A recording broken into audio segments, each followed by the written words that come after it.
Hey guys, welcome back to the channel. My name is Jem Lakyan. Today's special guests are two of my closest friends that I've really got to, how would I say it? The past 5 years, especially through the pandemic, we've gotten really close, but I've known them for more than over a decade from the gym that we go to, our Full Force at Blacktown. It's crazy because, especially with Mark over here, when I was in high school, I used to train gym with him, like doing weights. And now it's gone full circle that I'm now training with his sons. So it's so crazy. But yeah, I'm here with, I like to call it this two small business dads, Mark Faddoul and Ashik Rahman, who are both business owners in their own rights for CyberOne Systems and RAEN Capital Mortgage Broker. Welcome to the show, boys. Thanks, Jem. Thank you, Jem. I'm trying to. Am I supposed to say? Two of my closest friends and mentors, and now CyberOne Systems, Mark's company that he's been running for. How long now, Mark? Probably close to 14 years. Wow. So since I met you, about 14 years, and we're on the other side of the spectrum with Ash, who's just starting out. It's about 3 months now. Beautiful. How long we've been talking about it? Since the pandemic. But it's crazy because with Ash's situation, oh yeah, I didn't even introduce him properly, but Ash has actually worked for two of the big four banks. Yeah.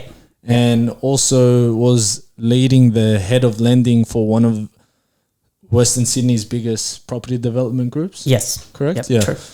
And now he's going out into his own route and starting somewhere, you know? So I really wanted to get them on the show to give you guys their expertise and this everything that they specialize in, and also just to get to know the boys, because I've been trying to get them for months now on the show, but also I've been trying to like motivate them to push content out there and have their own podcast because I feel like they have a lot of good things to share to this world, especially to you guys. Let's talk with you, Ash, because you're just starting. How's everything with running the business? Starting your own business. Yeah, it's been crazy. I think I've been doing long hours, Yep. but I don't feel tired. When you're doing your own business, it feels good. Every second you spend for yourself. Yep. Today, my experience today, I was talking to Tito Jojo, Yep. right? And I realized I am so bad with technology. Tito Jojo was telling me, Ash, go into Facebook account, do this, do that, create a group. And I was like, oh, this is so new to me. So I'm sorry I've been avoiding this. I'm probably avoiding this because I'm scared of technology. Ask me numbers, I'll tell you numbers. But it's been the best time of my life. That's good. Yeah.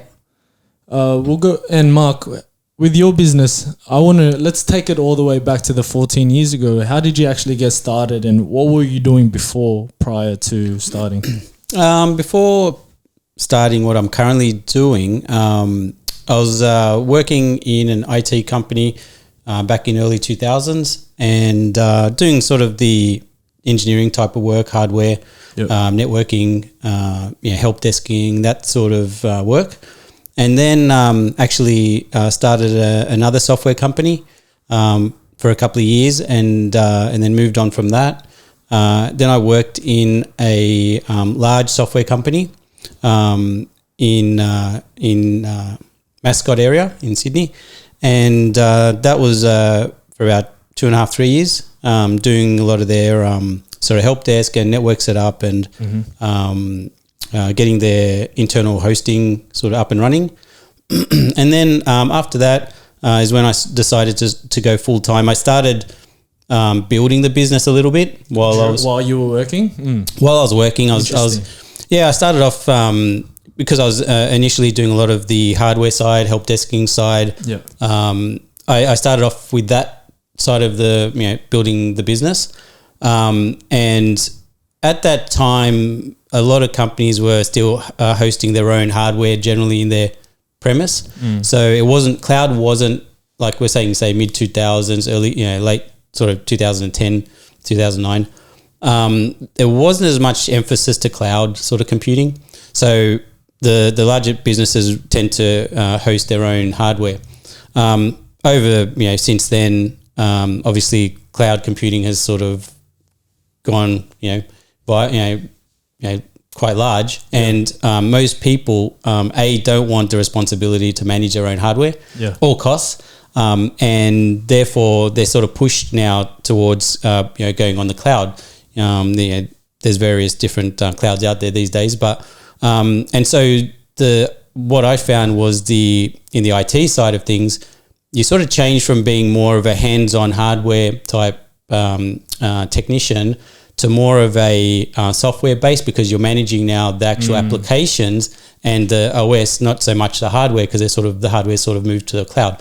So that was the sort of initial, when I got into it, it was more sort of hardware based, whereas now that sort of moved off, and now you're sort of the engineers are sort of more software based, where they're sort of managing those sort of things. Plus, when I was at uni, I was a software developer. So I sort of moved back to those sort of roots, thinking that the hardware side sort of phasing out. So let's go back into software. Yep. So I've been mainly working on software development, website development. And so the company sort of changed since, from when I started early on, sort of a hardware based side. Now we're sort of moving towards a software emphasis of the. And for our viewers and audience, so primarily your focus now is on, like you were saying, on software. So web development, creating websites, apps. Yep. That's right. Programs. I know for the gym at Full Force, you have the system. Yep. Fitmation. So basically, it's a member tracking system that tracks the members in the gym, memberships, all that sort of general stuff. And you do that for other gyms as well, right? Yeah, we do. We're actually working on, because this is the other thing. So when we first started doing that, a lot of the programs was client server based, which means that a lot of the information was hosted in that premise. Yep. Whereas now everything's going cloud based, so web based. Yep. So shifting that application from a sort of client server based local sort of setup to a web based setup is what we're sort of working on transitioning. Yeah. And with our other application, the second one that we worked on, we built that web-based straight away. So obviously, for customers, they don't have to worry about managing their hardware and the application locally. They just log in, and it doesn't matter where they are. They log in to the website, and log in and go from there. And you make it easier and simpler for them. Easier for them, and it's also in a way easier a little bit for us. Whereas because we're managing the actual hardware and the website and application. We don't have to then try and go to their site or remote log in and update. We're updating our infrastructure, and we can manage, and security and everything else is sort of handled by us, and they're just using the application as a service. So that's what they call software as a service. Yeah. Whereas previously you sort of had to put everything on their system and then upgrade and continually costs involved there. Now the customer is basically just using the application and not worrying about the infrastructure and the OS and everything else along that. And you're going to move into more, or you'd like to move into more, say there was a business that wanted, that was starting up, like say a t-shirt business, for example, and that they wanted to sell the t-shirts. Yep. If you guys have t-shirts, if you're a small business owner and want to sell t-shirts, so you want to be able to create the website or an app where the customers are able to purchase the t-shirts, for example, and then be able to store that on an e-commerce platform. You create that, and then the orders and everything, you create that so that they're able to reach the customers more. Yeah, that's right. So readily. Basically we've got our other application that I was mentioning called Automation is basically automating orders going into a customer's e-commerce site to other systems, for example, a warehouse system, accounting systems, any external system that you might need for your business to run, we basically automate that process. So, you could be initially starting off and you manage the stock and the warehousing in your garage or family room or whatever. But as the business grows, the number of orders increase and the stock that you need to hold increases. And so people tend to find that they sort of grow organically from just a small sort of, operation in their home to the point where they need a proper warehouse and 3PL system that manages the shipping of orders and things like that. So we've helped quite a few customers sort of get from the point of that sort of home-based sort of business into a warehousing type situation where you've got an external warehouse they're growing and automating that process. So, it's a lot easier for them to manage because a lot of these people tend to also have other jobs. So they might start off like a little store and they're selling particular product that, they've developed or they like or they've imported. T-shirts. And they start off pretty much, from their home and working and sort of when the orders come in, they just pack them, go to the post office, drop it off the next day or whatever. For example, my hats. Exactly. Yeah. And so as that grows, as they either increase the number of products and get more you need orders. someone to put the inventory. You need someone to put inventory. B, also you need someone to be able to manage the orders and get them off more seamless and make it more seamless. And also the other thing is the cost of freight.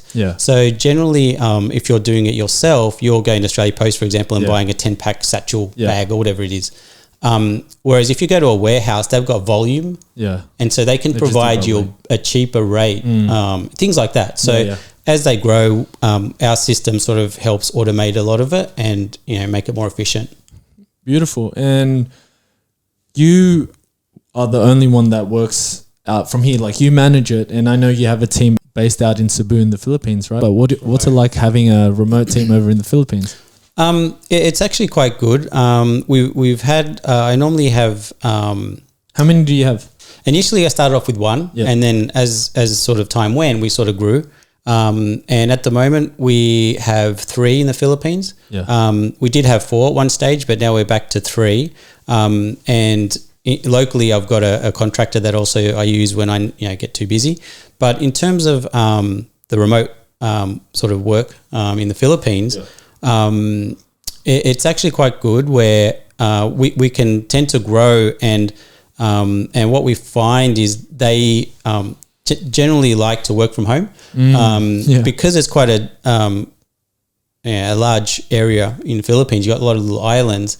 It's quite good where even if they're spread out, everyone can still work using Skype and using Teams and different type of applications to sort of stay in contact. And we found as time went on, initially we had a more dispersed group over there in Davao and Cebu and different areas. As time went on, I sort of started trying to focus in one area. And as we went in 2018, Cebu seemed like a pretty good city. It feels like a business hub, and a bit of a business hub. Like it was quite modern in terms of for Philippines. It was actually really well set up. And also the actual technology, the internet speeds and everything is quite quick. When you sort of think of the Philippines area, that was actually pretty close to if we're going to compare Australia and the Philippines, probably apart from Manila, that's probably I'd say the closest you can get. Correct. And so I sort of tended then to sort of focus in that area because at the end of the day, if we wanted to one day get an office, it was good to actually get people a bit more closer together in the one area. So that was the initial plan. So as we started changing staff, I was focusing, just getting people in that area, and that way and they actually do sometimes get together as well. They'll have lunch or they'll have a Christmas party together and things like that. So it builds a bit more of a team environment, even though they're working from home. They can get together, the half an hour drive or and they can meet up. And the other things that we notice as well, if we have any problems, they tend to all work together, and they'll come in the same place, and then they'll sort the issue out. because one of the guys is a help desk guy. He's good with the hardware side as well. So when the others get issues with the laptops or whatever, they'll bring it to him. He'll fix it up. So it sort of worked out well, getting people centralized a little bit in the one area. But it's really good because even over the the COVID period where everyone started working from home, or we were already in that environment. So everyone was already working. So for us, it was very minimal impact in terms of people then had to go, get equipment at home and try and get set up to work from home or remotely. We were already in that, that sort of environment. And so for us, we just kept working as per usual. And culturally, what do you like about working with your team in the Philippines? They're very good. And I find they're very punctual. They're very polite and we're hardworking people. So, and the other thing is the time difference a little bit works in our favor because we can basically have the office open from 8 a.m. local time to 8, 9 p.m. Local time because they're 3 hours in summer and 2 hours when based on daylight savings. It sort of extends that period where if we get customers sending through requests even later in the afternoon, they're still working, which we can then get to in the same day instead of then having to wait the next day or when everyone else comes in. So it sort of works out in that regard as well. And as long as I think it's like any staff as well. Like you got to find the right mix, and you got to find the right people. Of course, we've gone through a few that didn't work out, but I think it's even that's the same challenges that you'll get with local, having staff locally as opposed to overseas. You have those sort of same sort of challenges as well. So, so far it's worked out quite well. Developers, their skill level is high. They've obviously got universities and TAFEs and things like that over there as well. So, you can sort of pick and choose a little bit to based on the role you're after. But the people that we've had come through are all well educated and actually perform really well. Yeah, beautiful. And Ash, in your 3 months of being self-employed and running your own mortgage brokerage, what are some of the challenges you've faced in the past 3 months? Is it 3 months now? Yeah. So I actually formed RAEN Capital on my birthday. And it was interesting. Do you remember, Jem, during COVID we were saying 42 is the birthday, right? And of course Dad passed away in July, and I believe like his spirit came and he made it all happen. So it's like on my birthday, 2 a.m. in the morning. Mark, you and I were probably from the Guns N' Roses days. So Nisha and I, my middle child, we were listening to Guns N' Roses. I love the word rain, and just to play with the letters, that's how we formed 2 a.m. RAEN Capital. And since then, I was like so excited. I got into it every morning. I'm very excited. But what I realized very quickly is that being a one-man band, it can be quite hard. Of course, and draining. You need a support. So of course, but when you're starting a business, it's very hard to get the support. So you look for support within your family. My wife, she's a full-time Australia Post worker, and after her work, she works in my business. Doesn't get paid. Paid with love. My daughter's turning 17 and turning 15. Both of them are vested into the business. They understand the importance of building something for your family and for yourself, for your future. So you will see Saturdays, my daughters, they work with me within the business, help me with data entry, whichever help I need, collecting documents. So I'm going through that phase, but and you're learning so much. I'm learning so much. As much as I'm learning about the business, what I'm also learning is that it's bringing my family close.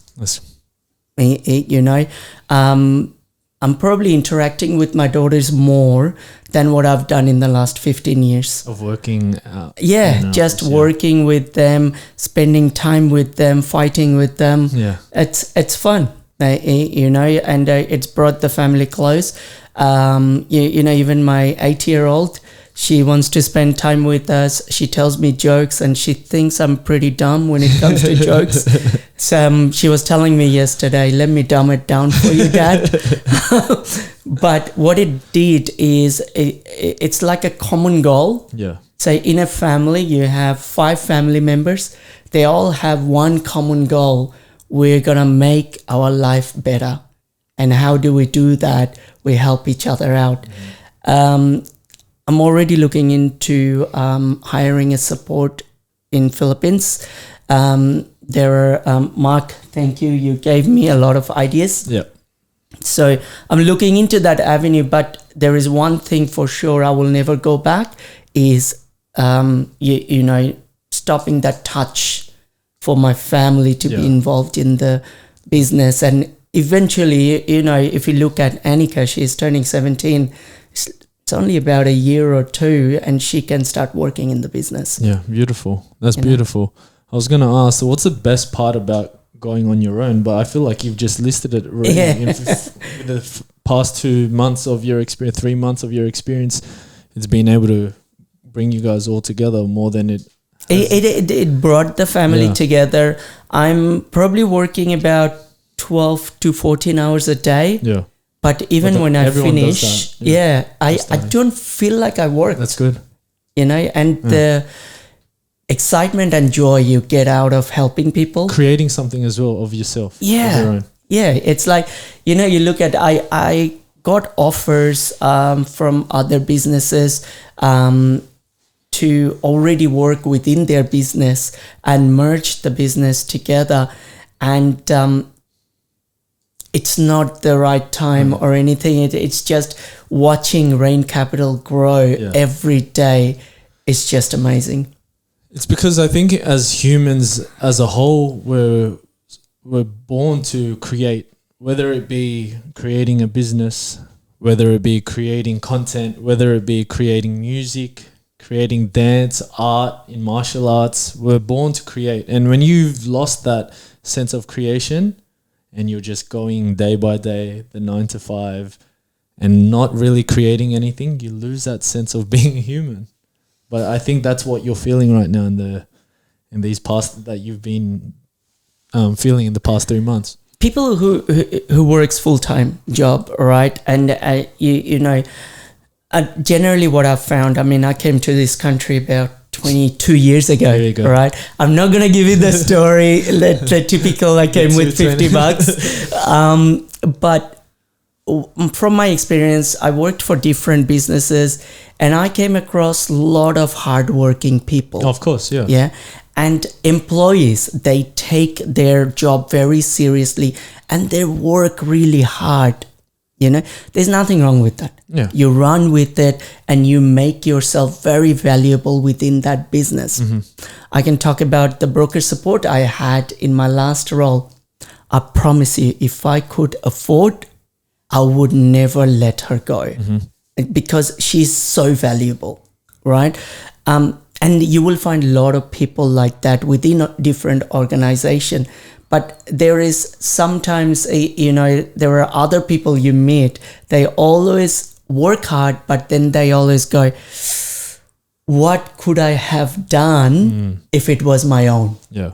Right? And you will never see it, right? I think that's the conversation I had with you and Mark for last, 4 years, 5 years? Always, it's like, what if it was my own? How far would I have pushed? Exactly. And I feel like every day now, I'm pushing. And here we are now.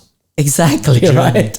The dream. The dream, living the dream. Yeah, exactly. And that's one thing, actually deciding to go, you know, on your own. Yes. There's never the right time. Yeah. There's always going to be a reason why you can't do it. And Exactly. while I wait another year or while I wait six more months, Exactly. it's very rarely that you're going to go, okay, today I can do it. You almost have to just jump in, and take that risk. I feel like a lot of people that I've talked to have said the exact same thing. Yeah, you just got to go. Take the risk, and put all your effort into it. It's a big risk. It's a big risk, with the current sort of, situation, with inflation and, expenses and the cost of living, to jump in like, 3 months ago and say, yep, I'm going to go all in and back myself. Back yourself. Yeah, that's the hard part. Yeah. And once you do it, it's like you cross that line and it's like, all right, now I'm here.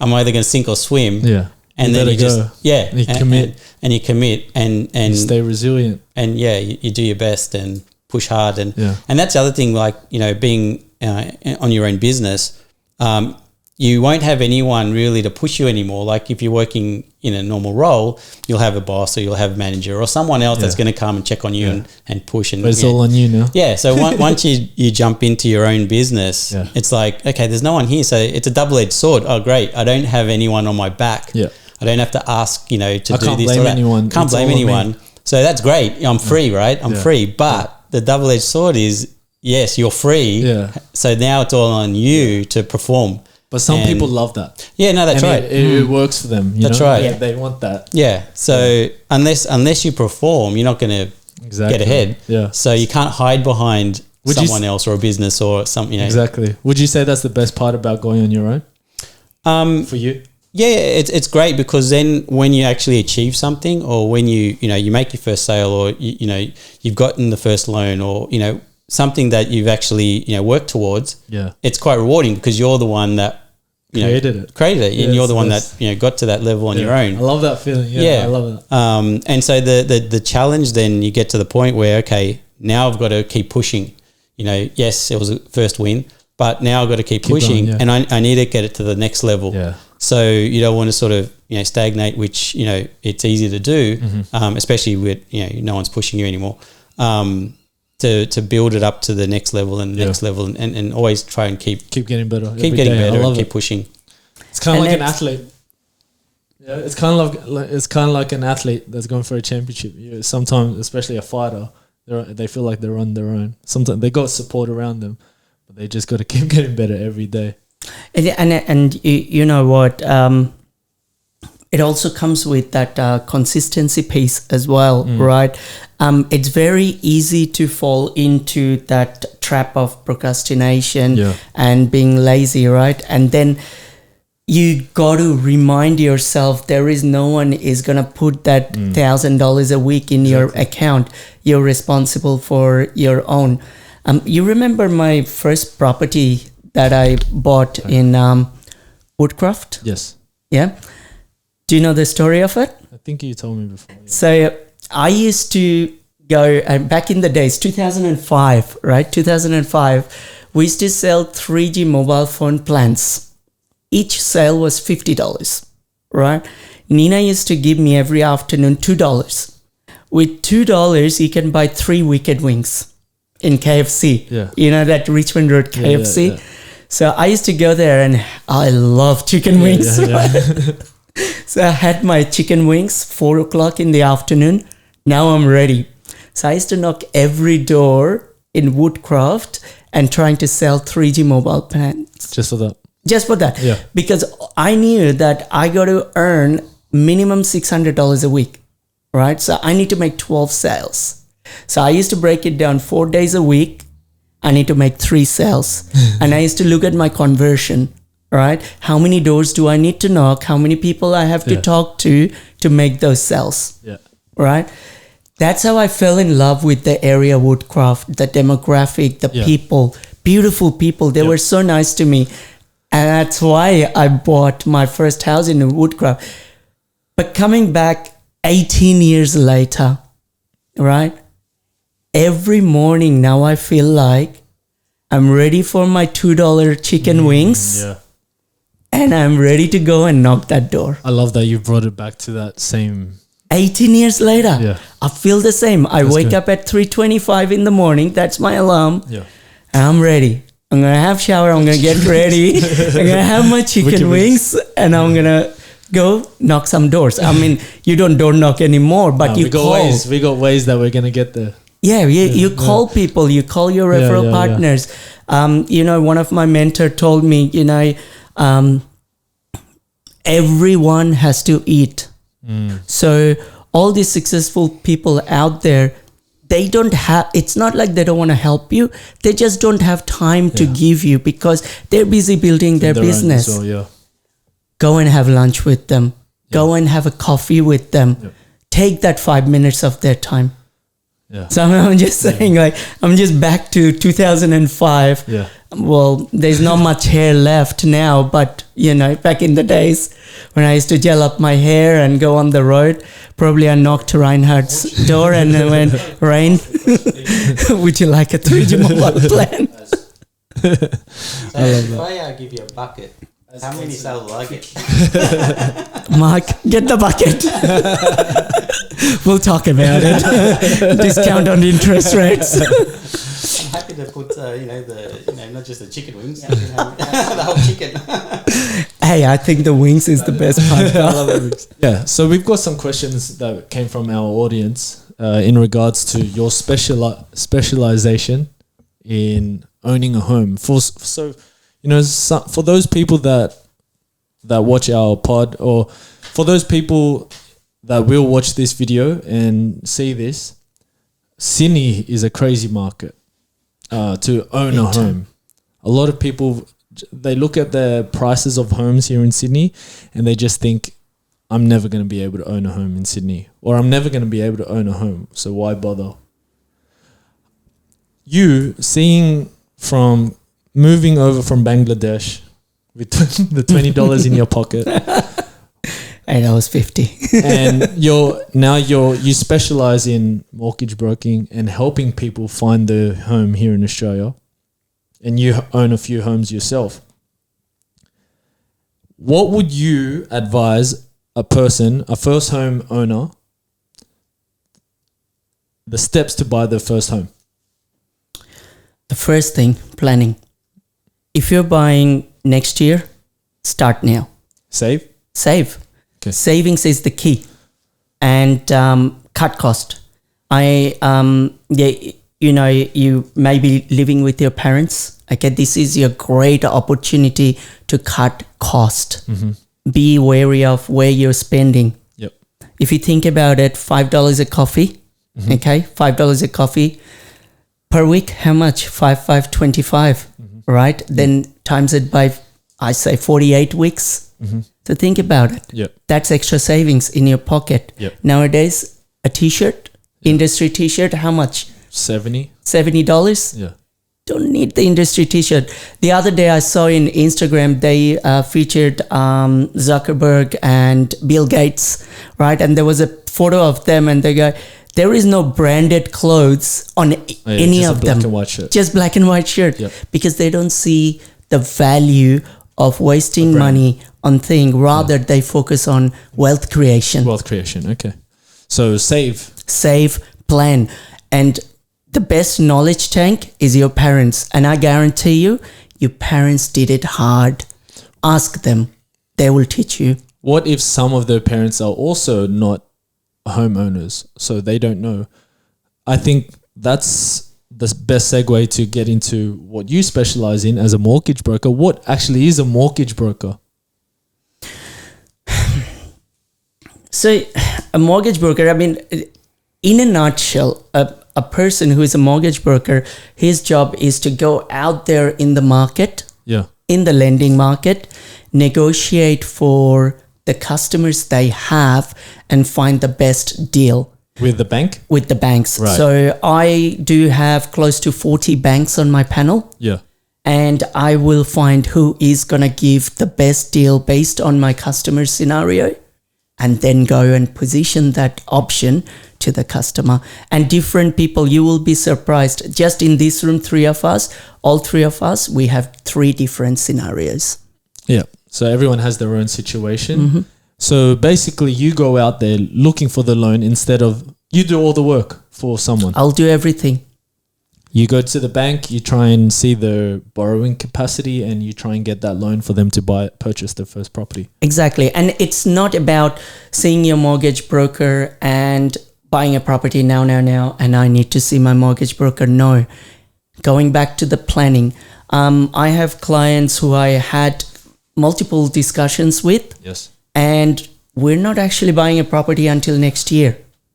But we went through their budget, cash flow management, Yep. and how we can build to that savings what we need, how mom and dad can help us.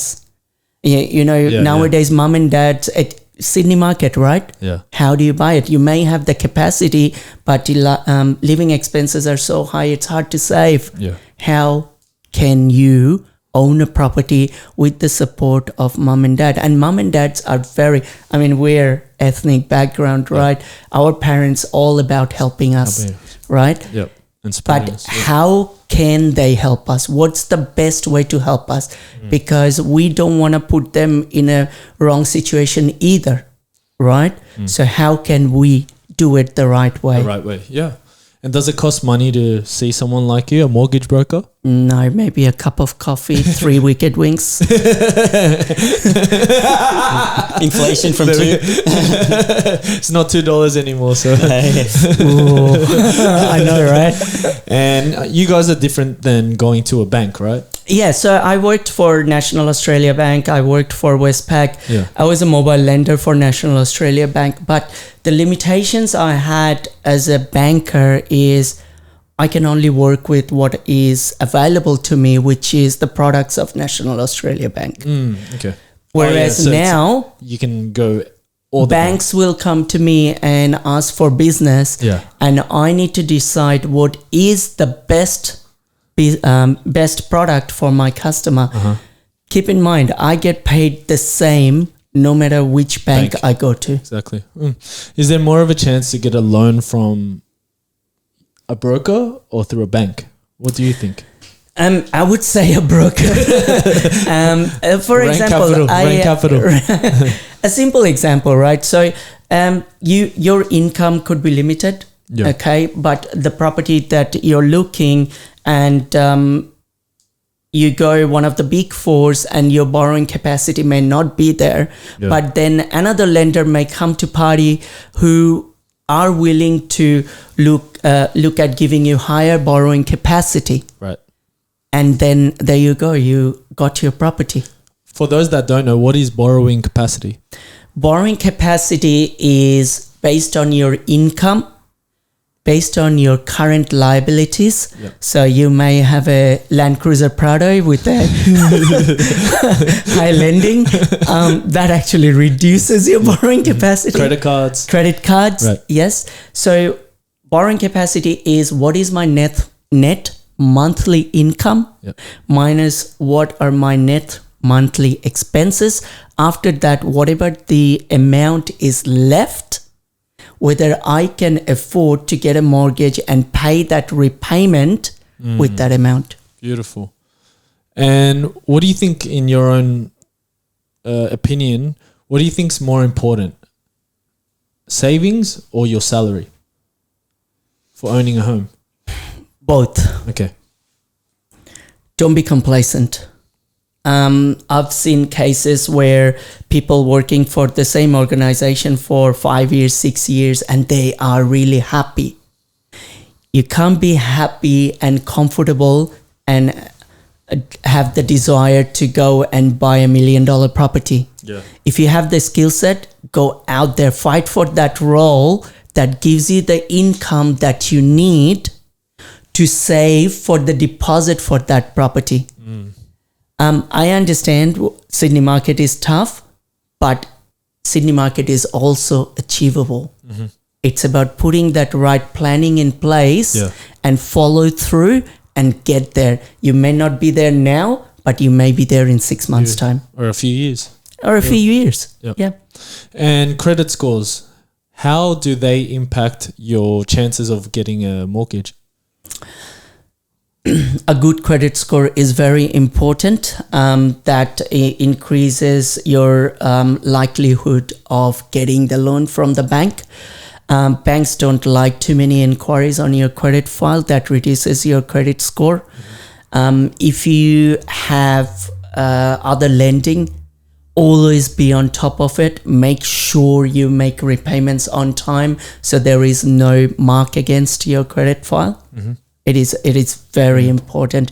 Otherwise, there are lenders, they look at situations like that where you may have you may have missed a payment here and there, but the challenge you face there is I may be able to go to a lender and get you the lending, but the interest rate will be high because the risk factor is higher to lend someone who has missed a payment in the past. Yeah.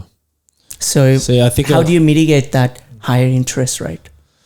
I think a lot of people take that into what's the word? A lot of people negate that or don't take that seriously enough, the credit score, in purchasing your home. And Afterpay, Zip Pay, buy now, pay later, it is a credit facility. It's all part of it. Line of credit. Yeah, exactly. Another question. Why do you think people with a high borrowing capacity purchase an expensive home instead of buying something a bit smaller or something interstate and renting and living where they essentially want to live, which is essentially rent vesting? Why do you think people do that? So this is like a two-part question. Yeah. So let me look at the first part. Yeah. So why do you buy a expensive property? Someone that's on 120k, I don't know, for example, and then their borrowing capacity with their missus, they're able to purchase a home at 1.3, 1.4. Why do you think they wouldn't just buy something at 800,000 and the deposit's less, the repayments are less? It depends on the demographic, right? So if Jem was to go and look at buying a property where he has the borrowing capacity to buy 1.3, I think Jem would think differently because he's got time, right?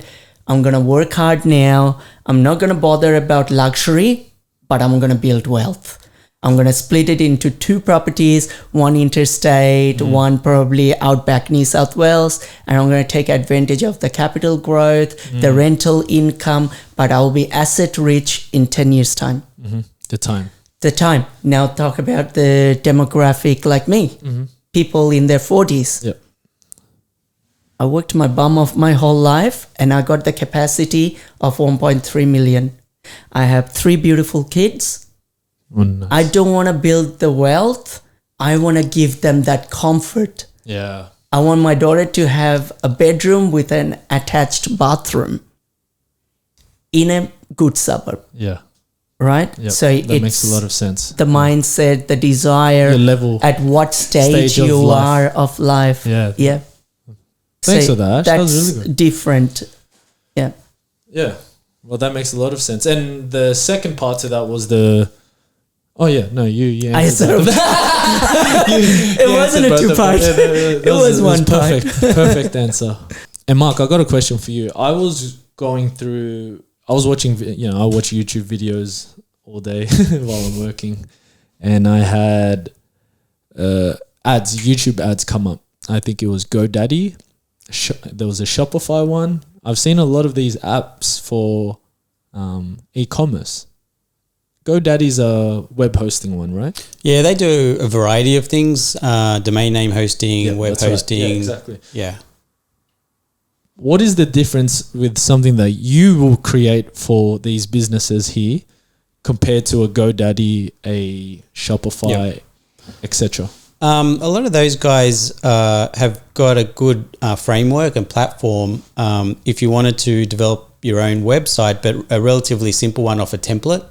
Yeah. So basically, if you wanted sort of an info site or an e-commerce site where you grab a template, you change color scheme, put a bit of text in, put a couple of photos in, and then you're away. Yeah. And they're all relatively similar. Yeah, they look very similar because they're based off the same thing. Right. Which is great, if that's what you want. Whereas we obviously build custom websites and tailor it based on the customer's needs and based on what they require. So one customer may require a information site. One customer might require a e-commerce site. One might want both, and one might want to have bookings, not particularly sell a product, but book services from their website, or have so different needs will require different development requirements, and some people might want integrations with other systems and other sites. So you might have for example, a site that will, like I said, take a booking, but then it might push that booking to your booking management site, where you just keep an eye on that because you have multiple feeds coming into it. So you don't necessarily want to check this website. You don't want to check, multiple areas, because they all feed into a central system. Yeah. So, that's one particular, custom development type work. Tailored and a solution for the specific customer. That's right. So we look at it that way. We look at, your particular need, because everyone, with the home loans, everyone's got a slightly different situation. Situation and have a slightly different need. Yeah. So we tend to sort of go in depth there and build a solution that will just suit your particular need. Beautiful. Yeah. So GoDaddy, Shopify, those are very basic things if you wanted to create a basic one. But if you wanted something custom tailored for your website, for your business, you know who to reach out Plus, to. the other things that we can do as well, like some people don't know where to start. Yes, Shopify, GoDaddy's there. I think you got to start somewhere. But yeah, continue. Yeah, that's right. So we'll start somewhere, and then that will filter through. Yeah, and then so basically, from getting your domain name to setting up your mail servers, to set up your mail clients, to setting up the website, to setting up your, if it's an e-commerce site, your payment gateways and SEOs, and the other thing is like the Google My Business side of things, where you want your site then to start organically coming up on web search, web search engines. And you're also so all those factors, like, yes, you can go to GoDaddy or Shopify, but that's only like part of the journey in terms of getting your brand and your products and your site ranking up in the search engines. Yeah, and you're also like tapping into socials now, aren't you? Yeah, so like Ash, we're all tapping into the different social marketing side of things, and finding out what works, what doesn't work, and like we were saying earlier, certain social media work for certain industries, but maybe not for all industries. So you tailor for them. So trying to work out, for your particular industry, is it better to be on Facebook, Instagram, LinkedIn, TikTok, TikTok. So, it's not a one size fits all model. And just getting the right, information from the customer, then it helps us to tailor something back, for them, for their need. Beautiful. Yeah. So if you guys need something tailored for you, for your business, you know who to reach out to. Also, if you've got questions and want to know more about, you've never really thought about purchasing your own home, but this has inspired you to actually look into it, you know who to hit up in regards to mortgage broking, or someone that can sit down with you, have a nice candle conversation, and he can, like you said, plan out, this is what we're going to need from you for the next year.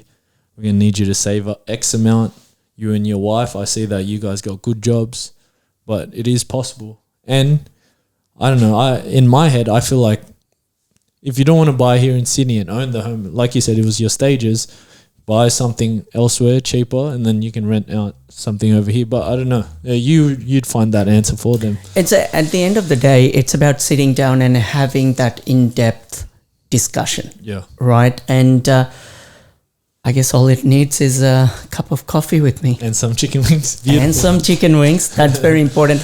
I do want to say one thing about CyberOne Systems, though, that I believe Mark doesn't promote, is that Mark's business, I believe the best part of his business is Mark himself. And that's not because I'm saying that Mark is sitting next to me. You and I, we know Mark for many years.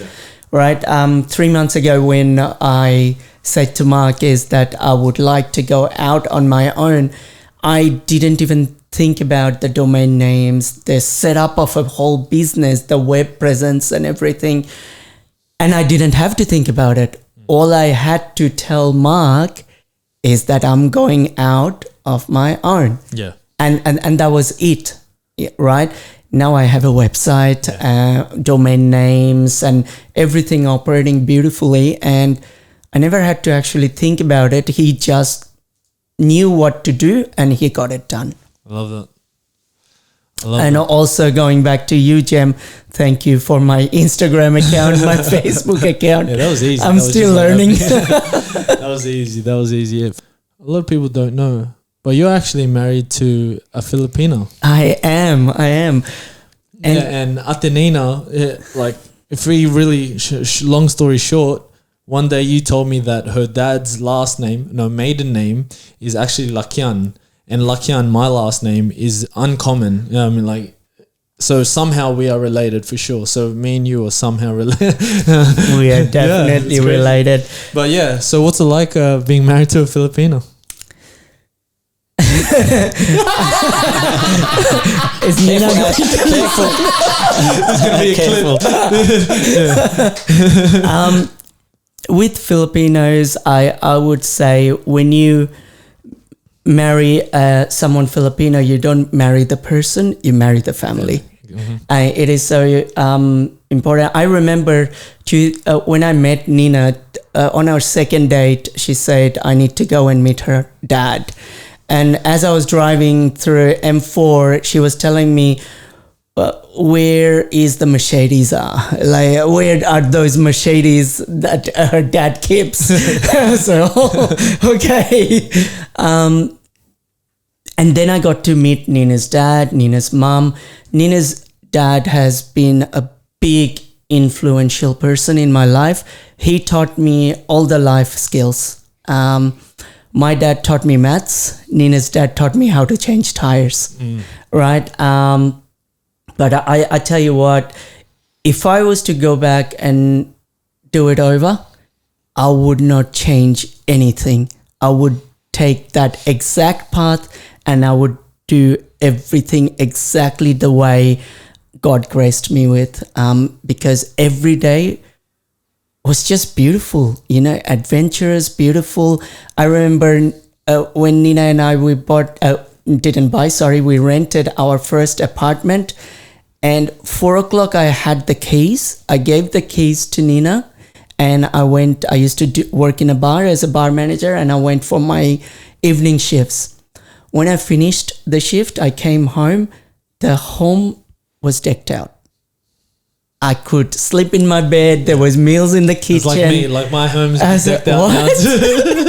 What's happening here? Yeah. Nina's parents, they played a big part in our life. And I can tell you, without them, I wouldn't be here. Yeah. I love that. Definitely you married the family. Yeah. Nina's auntie, God rest her soul, when I first met her, the first question she asked me, what's your intention? And that was my second date with Nina.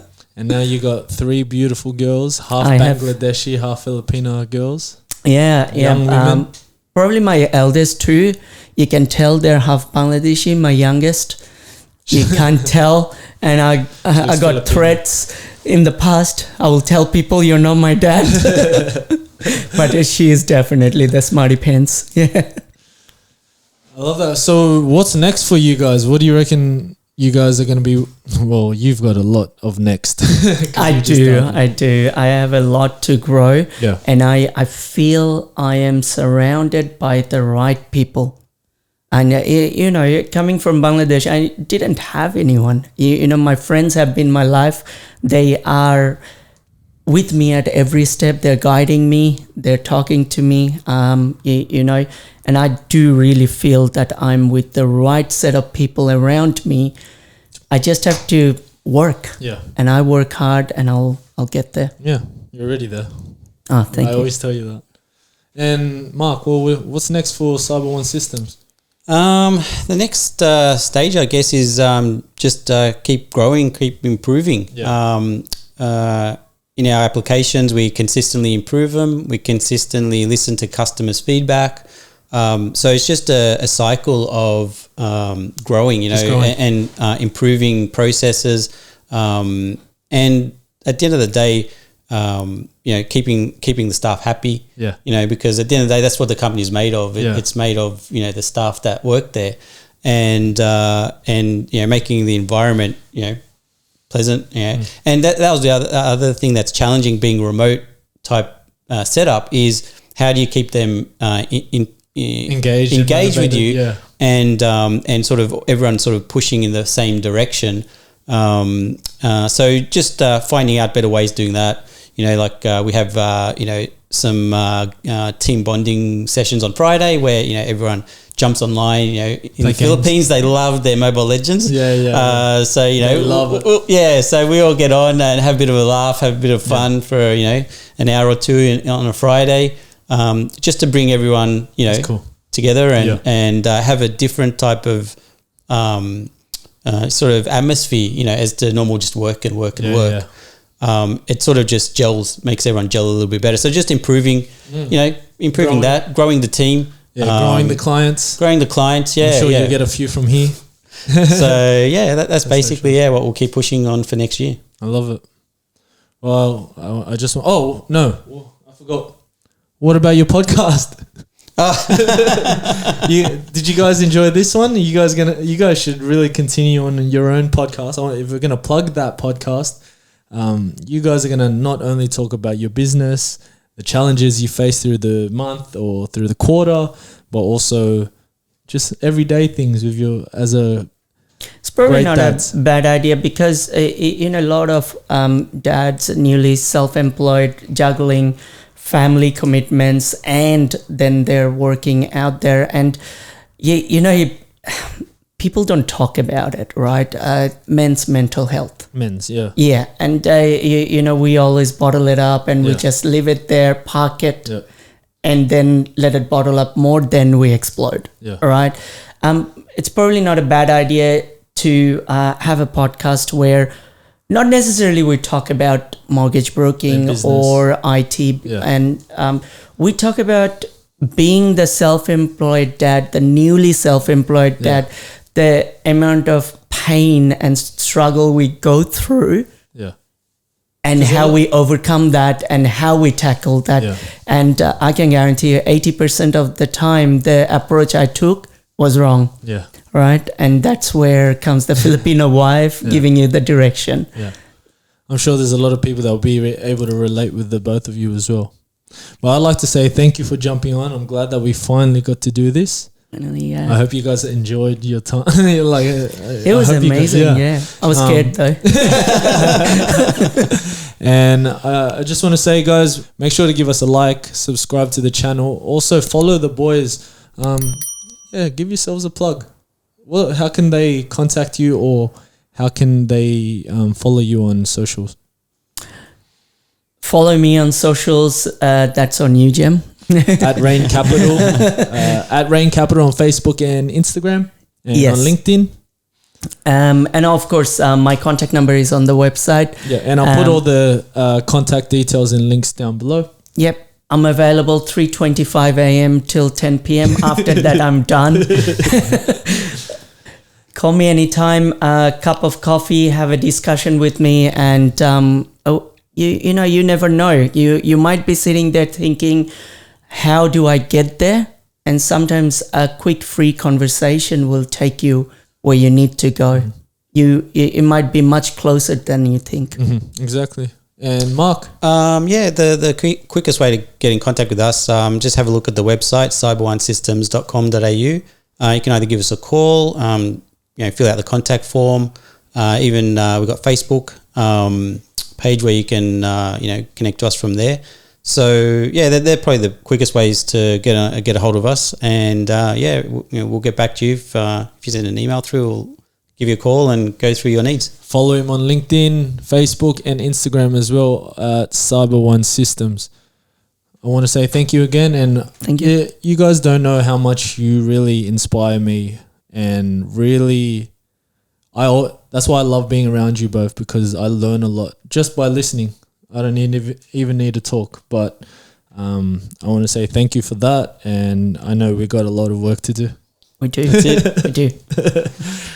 Thank you. Thanks, Jem. Thank you, Jem. Peace. Do for love.